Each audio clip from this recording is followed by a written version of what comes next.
talking about and discuss some of the things, the bills we've introduced, but also things we have done in the past. Senate Democrats have long prioritized delivering safe, affordable homes for every Pennsylvanian. Homes are more than just buildings or apartment numbers. Homes are where our families reside, obviously, where we help our kids with their homework, where we entertain our family and friends and Sunday dinners and create precious memories. However, across Pennsylvania, families and workers struggle to find affordable homes near new job opportunities. Housing costs continue to rise at a rate faster than wages. Over 1 million households in Pennsylvania are spending more than 30% of their income on housing, which far exceeds what the average has been. Nationwide, Harvard's Joint Center for Housing Studies estimates that 43.5 million households were cost-burdened, spending more than 30% of their income on housing, up 6.4 million since 2019. Significant increase in a short period of time. And also, more than 50% of our Commonwealth housing stock is well over 50 years old, making it increasingly more expensive to be able to maintain. And according to our Department of Community and Economic Development, the Commonwealth will need 450,000 new housing units by 2035 to meet the projected demand. However, under the current processes and projections, Pennsylvania will fall short by roughly 185,000 homes by 2035 unless further action is taken. We are facing a housing affordability crisis here in Pennsylvania, and our Republican colleagues on the federal level and the state level are failing to take action, and that's why we're standing here today. In fact, President Trump's illegal tariffs and unnecessary costly wars have driven up the cost of housing construction by thousands and thousands of dollars on the price, given the price of lumber, steel, copper, and gasoline as they have skyrocketed over the past year and a half. And just today, President Trump canceled the signing of landmark bipartisan housing bill holding safe, affordable housing hostage in pursuit of an agenda to rig our elections and strip millions of Americans their right to vote. And I know the work that Senator Nikhil Saval, who you'll hear from shortly, was certainly very proud of the work that's being done at the federal level, because his legislation to create the whole home repair program was one of those programs that was encompassed in the housing version in D.C. So we're very proud of that work that was done, but just another example of some of the things that Senate Democrats have been doing, will continue to work towards to ensure that we're making things affordable for folks. But fortunately here in Pennsylvania, we have a governor. We have Senate Democrats working collectively with our Governor Shapiro and our colleagues over in the Democratic-controlled House of Representatives who are taking this housing crisis seriously and trying to take steps to build more homes, improve the homes that we have, and assist more people as they navigate the tight housing market. Just a few weeks ago, our Pennsylvania Housing Finance Agency, PHFA, announced that $93.4 million in FAIR funds to support 432 housing and community development initiatives across all 67 counties, a program championed by Senate Democrats a number of years ago. And Senate Democrats also championed the Housing Opportunities Program, Senator Hughes' program, in 2022, which allocated $100 million in ARPA funding to PHFA to help put more Pennsylvanians in safe housing that they can afford those emergency grants, preservation initiatives, and also new construction funding. This year, our Governor Josh Shapiro, tremendous partner, has released his housing action plan to kickstart a statewide campaign dedicated to delivering more affordable housing to working Pennsylvanians. Key elements of that housing affordability plan certainly start with, foremost, the Critical Infrastructure Investment Fund to build more homes. $1 billion investment the governor is asking us to commit to this year, which we support among our caucus. But also looking to protecting renters by implementing a statewide cap on rental application fees, protections for renters breaking leases due to domestic violence, and certainly a program that Senator Schwank and Senator Saval have been working on relating to sealing eviction records, and also advancing fair chance for housing reforms. We also know that supporting manufactured housing, Senator Schwank will talk about that, which you'll hear about momentarily, but that's an important cause that we're advocating for as well as addressing targeted titles, which Senator Malone will discuss, and strengthening our housing coordination, but also modernizing our local planning and permitting by removing barriers to residential development. Now, I've been proud to work with colleagues on both sides in this House and in the Senate to take concrete steps to remove barriers to affordable housing here in Pennsylvania. Together, a few years back, we established the long-term owner-occupant tax exemption program in Pittsburgh known as LOOP to make it easier for our seniors to afford to stay in their homes, even as property taxes around them where they live, through no fault of their own, continue to rise.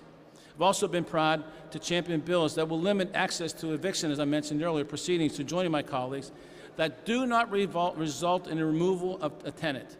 Again, these are eviction ceiling records that do not result in the eviction happening itself. It's just a procedural step to remove that as a barrier to housing for folks. This will remove that barrier to renting along those lines. And then finally, just recently, I introduced another version for another year, Senate Bill 1397, to increase the cap on the amount of available tax credits under the Mixed-Use Development Tax Credit Program from $4.5 million to $15 million. This is a program that assists local communities in terms of creating housing, particularly as it relates to our business districts here in Pennsylvania. Those communities that have these beautiful entryways into their communities, with being able to use these resources for both retail and residential. Now, you also may hear from my fellow Senate Democrats, we are committed to delivering for working families by ensuring that they can afford to raise their children in a safe home. They can afford it right here in Pennsylvania.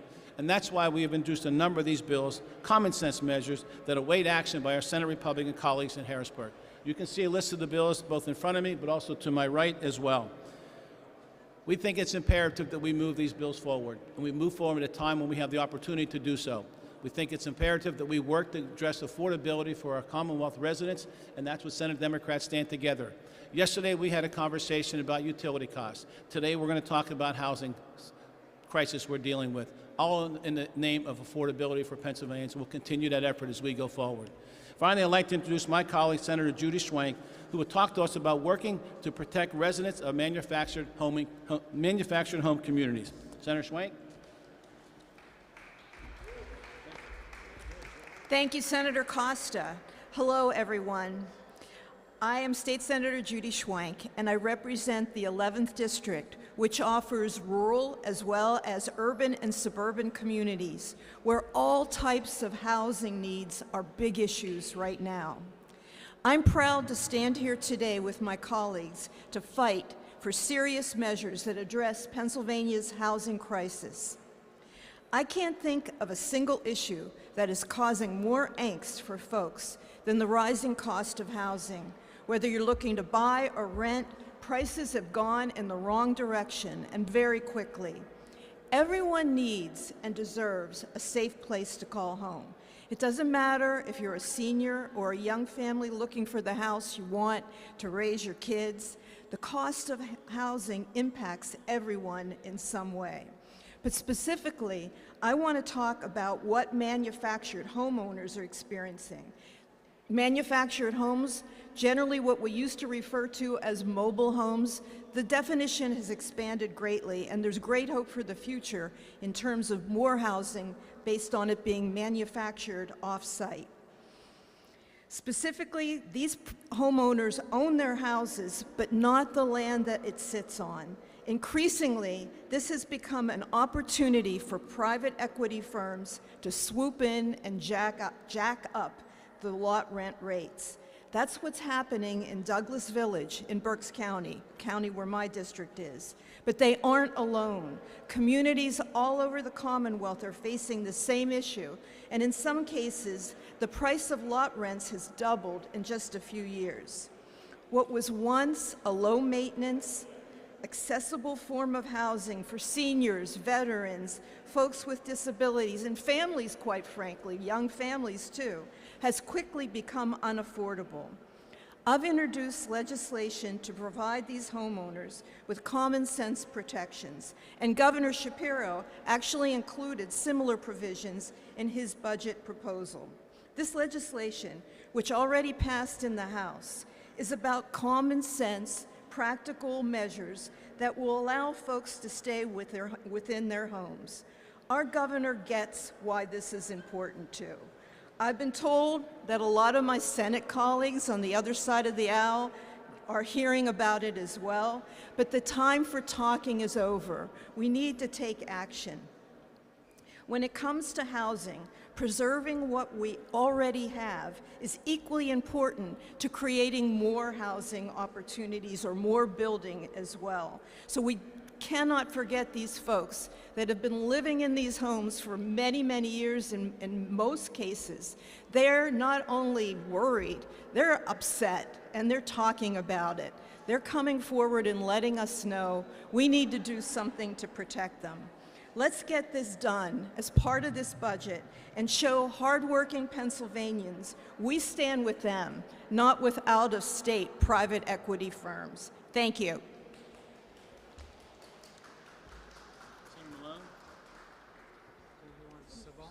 Senator Sabal. Ladies and gentlemen, Senator Nikhil Saval. I think he's going to talk about a whole homes repair. Good guess. Thank you, Senator Hughes. Thank you, Senator Schwenk. It's an honor to be here with some of my strongest colleagues fighting for housing justice throughout our Commonwealth. So again, my name is Nikhil Saval. I'm the state senator for the 1st Senate District representing the heart of Philadelphia. So let's just start with something that I think we all know to be true, which is that every person deserves a home that is safe and healthy. And right now, hundreds of thousands of people in Pennsylvania are living in homes that are unsafe because they can't afford repairs. Across the country, this number jumps up into the millions. 4 years ago, members of the General Assembly in both chambers and on both sides of the aisle came together and did something extraordinary. We created a program that allowed residents to repair, upgrade, and weatherize their homes, and that created new, good paying jobs for our communities. The passage of the Whole Home Repairs Program was a $125 million investment in cities, towns, and rural communities across Pennsylvania. In the time since then, we've seen the proof of concept. Thousands of homes repaired, thousands of households stabilized, and thousands of families able to stay in communities where they have the support, communities that they love and care for. This program gained national attention as a practical, effective policy solution with interest in replicating it in states across the country. And as you heard earlier, this program has even been expanded as a national pilot as part of the 21st Century Road to Housing Act, which passed through Congress with overwhelming bipartisan support in both the U.S. Senate and the U.S. House. Over the past year, dozens of legislators and thousands of people across the country have strategized, organized, and advocated for the national adoption of this program, knowing its importance for their constituents, their neighbors, and their communities. A recent survey from Data for Progress found that 75% of voters in the country support a national whole home repairs program. I was hoping that today would be a day of celebration. Our Commonwealth laid a blueprint for transformative action at the federal level with effects that would ripple out for decades to come. But regardless of what happens in the Oval Office, our Commonwealth has the infrastructure right now to activate and distribute funds to counties to facilitate repairs, weatherization measures, and adaptive modifications to let people stay warm, safe, and dry in their homes right now and for years to come. Home repairs means stability for a region. Home repairs mean safety for a community. And home repairs mean health and well-being for the people who live in them. The need is clear and urgent. Hundreds of thousands of Pennsylvania homes are estimated to need critical repairs, and nearly 17,000 people remain on program wait lists, a number that far understates the demand. Add on top utility bills and insurance rates, and it's no wonder that so many homeowners are struggling to afford repairs. High costs eventually force working people to sell their homes. This is when speculators come in, drive up prices in the neighborhood, and worsen displacement. The Pennsylvania Home Preservation Program, a bipartisan bill that is in both chambers, is a bill that would continue the most successful aspects of Pennsylvania's flagship legislation. It is a first step towards disrupting this cycle of disrepair, displacement, and speculation. We need to move this bill, to pass it, and to fund it for years to come. Housing insecurity transcends all political and geographic boundaries. Our work to combat it must as well. This is work that I'm committed to, that my colleagues and I are committed to, and that the people of Pennsylvania want to see happen. The health and safety of our residents depend on it. Thank you. It's an honor to fight with you for housing justice throughout our Commonwealth. And with that, it is an honor to introduce my colleague from Lancaster County, Senator James Malone.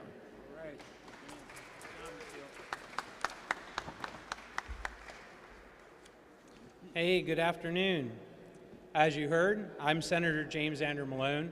I represent the 36th District in northern Lancaster County.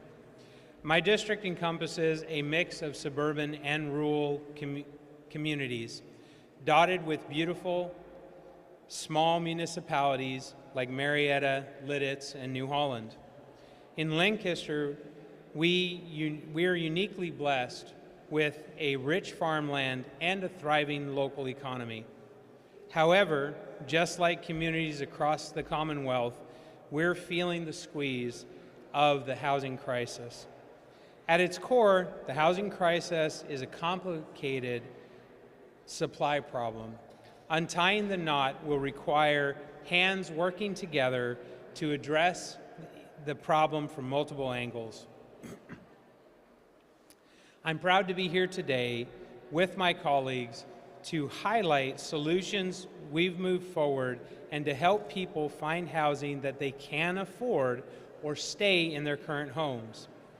I believe one of the most important ways we can address housing costs is by cutting red tape and removing barriers from home ownership, especially from middle and low income families. A home can be one of the most stabilizing and important financial assets in a family. This is why I've introduced Senate Bill 1203 to make it easier for families to secure legal ownership of homes passed down to them.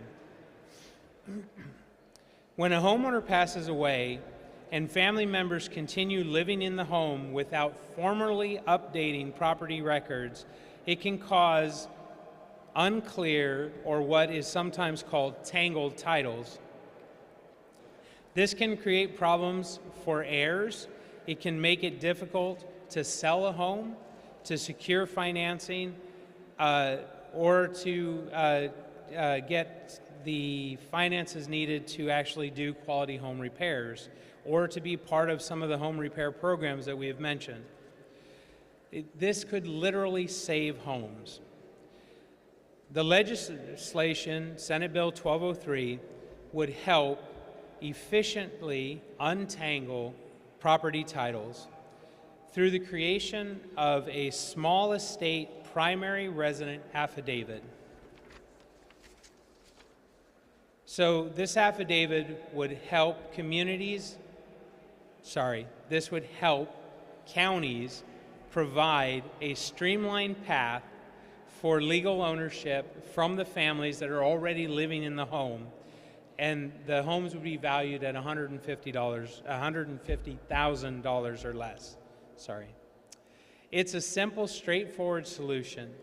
It helps people either stay in their home or sell it to access its value. Red tape should not be a blockage in the way of someone who is living and paying bills in a deceased parent's home.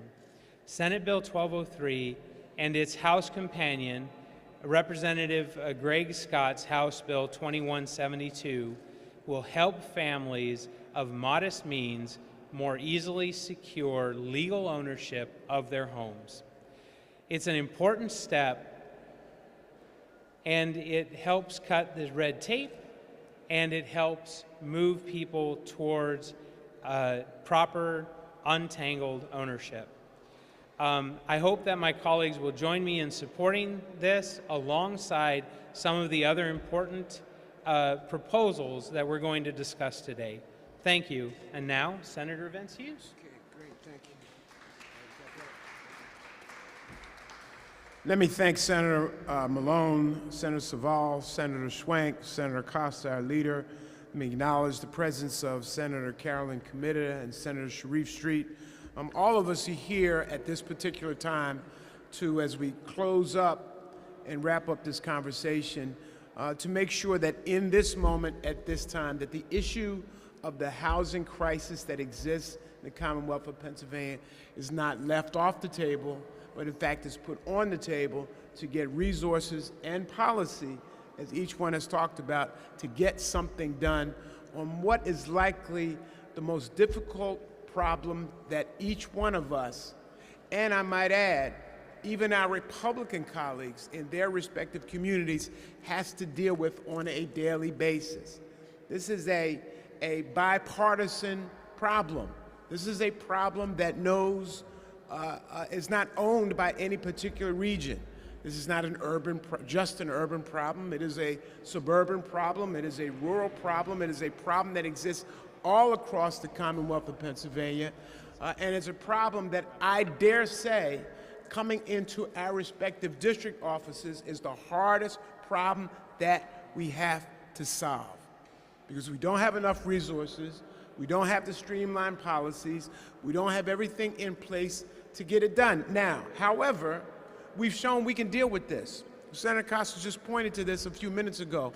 Just last week, the Pennsylvania Housing Finance Agency approved over $94 million in grants to organizations across Pennsylvania, just about in every county, to help out with the housing crisis, to help folks in neighborhoods fix up their own homes, to help folks in communities move from renter to buyer, to homeowner, to help be part of the building of new units, 30 units, 40 units, 25 units, 50 units of housing for low-income individuals. We know what to do. We have the apparatus in place. We have the policies in place. We just must have a bias for action, and we must act now. This moment, this crisis that we're in, and it was referred to by a couple of my colleagues just a few minutes ago.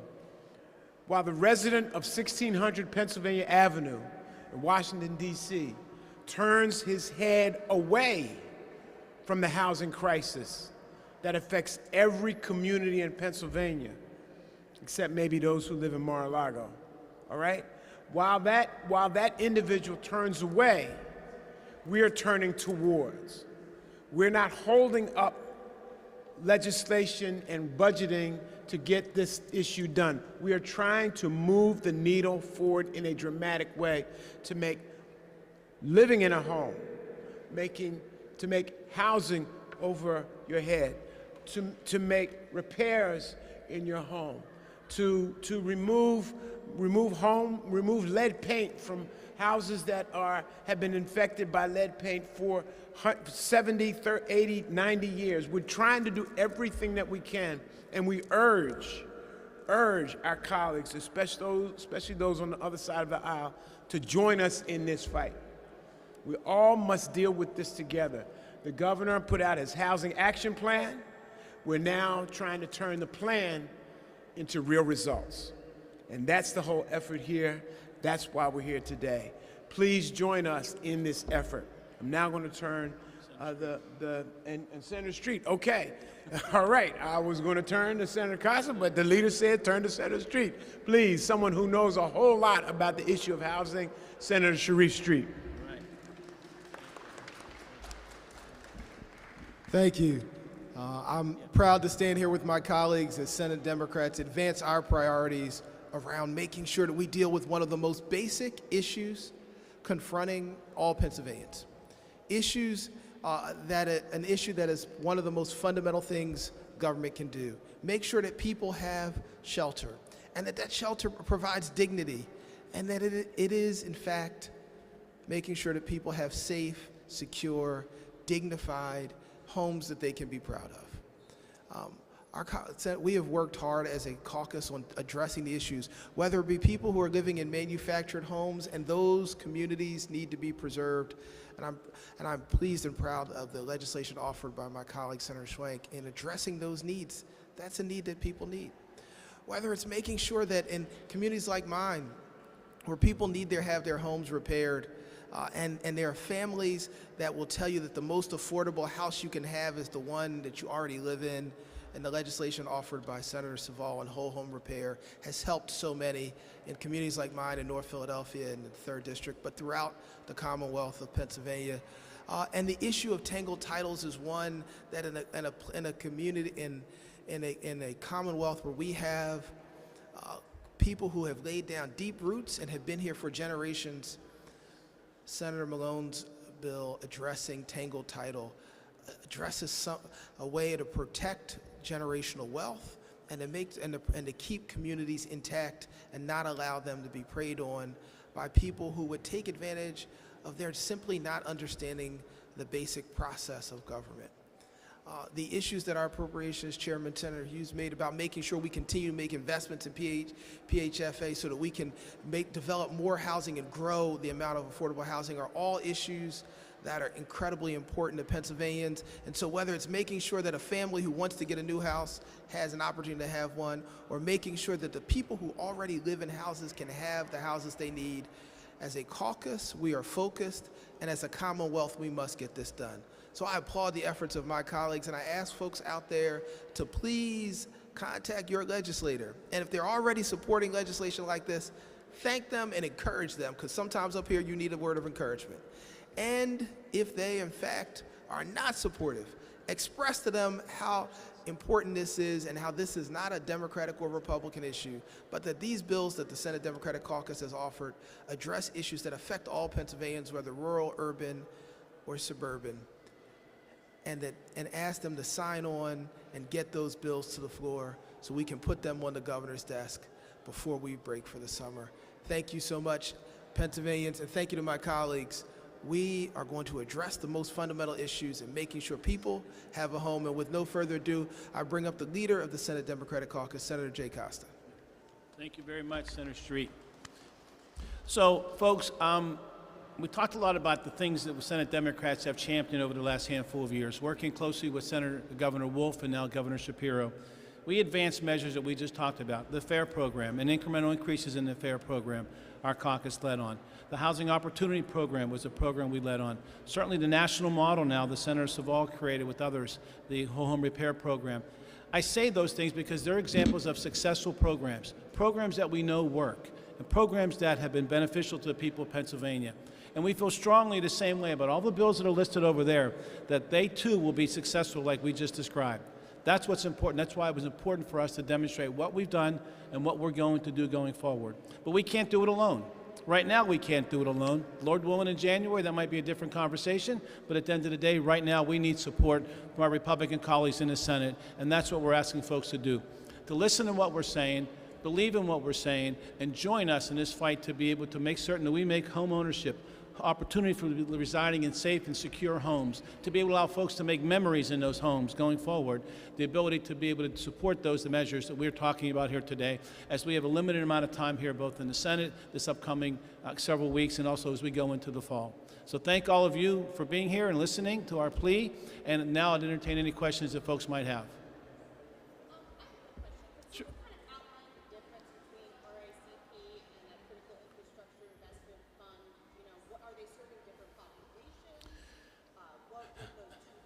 So the RACP for folks is Redevelopment Assistance Capital Program, programs. And that is a match program, and that is also a program that requires the project to be in excess of $1 million. The Critical Infrastructure Fund, I believe, is a program that would be $1 billion over 4 years, $250 a year, being able to utilize in more specific, narrow ways, one of which is it certainly relates to housing. Much less of the RCAP dollars are not necessarily suited for housing. They're more suited for programs that are economic development generated along those lines and investments in different aspects of what we're trying to increase and enhance economic development. The Critical Infrastructure Fund would largely be, as I mentioned, indoor facilities, in terms of housing facilities and units and construction along those lines. There's a lot more things that would be utilized in that space, including other critical infrastructure investments that we talked about. Investments in the energy space, for example, could be part of that conversation. Investments in working with our school districts to be able to more investments in our school districts along the lines of capital improvements. So it's got a broader definition in terms of what can be used for, as the RCAP program can be, and I believe that there are no match related to the Critical Infrastructure Fund. Those are some of the distinctions. I also have another question. The House Democrats have sent you ADUs, accessory dwelling units, and also a few other bills over to the Senate. Republicans are more focused on permitting reforms. How does that all gel together with what you presented here today?